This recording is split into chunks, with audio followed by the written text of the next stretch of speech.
The purpose anchor. Your brain does not push hard unless it knows why it should. When you connect your effort to something bigger, your brain behaves differently. You are no longer doing push-ups just to get them over with.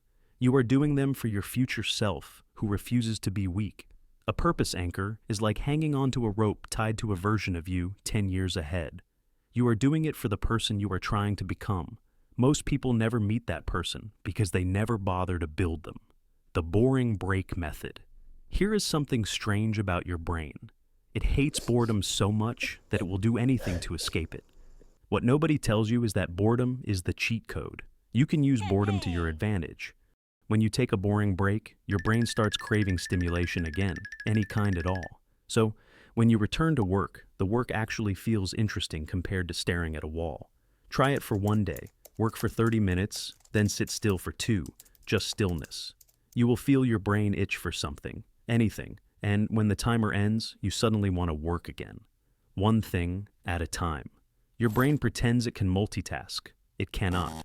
Every time you switch tasks, you are forcing your brain to drop whatever momentum it had and climb back up from zero. When you focus on one thing, your brain eventually clicks into a rhythm where everything feels smoother.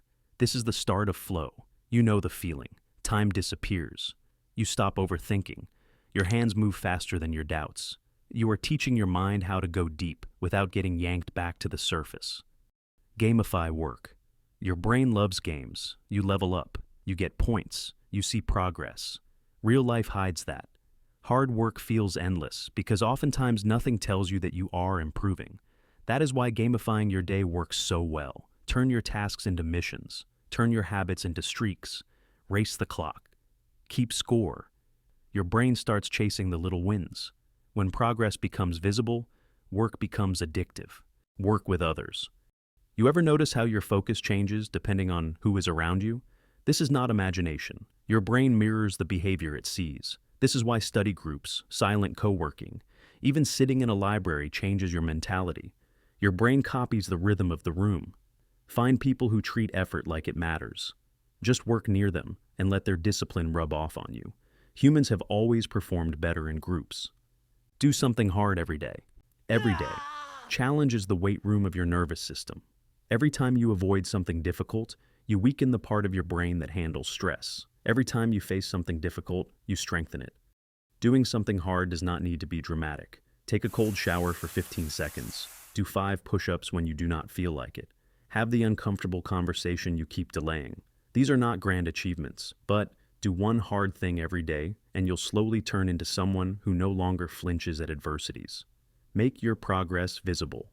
One reason people quit is because they cannot see how far they have come. Progress in real life is invisible. You lift weights, but your muscles look the same for weeks.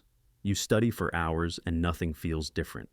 Your brain needs proof, so give it proof. A checklist, a habit tracker, a notebook where you log every win. Make your progress visible. This is why gyms use reps, why games use levels, why schools use grades. Your brain cares about feedback. Without it, hard work feels pointless. Environmental engineering.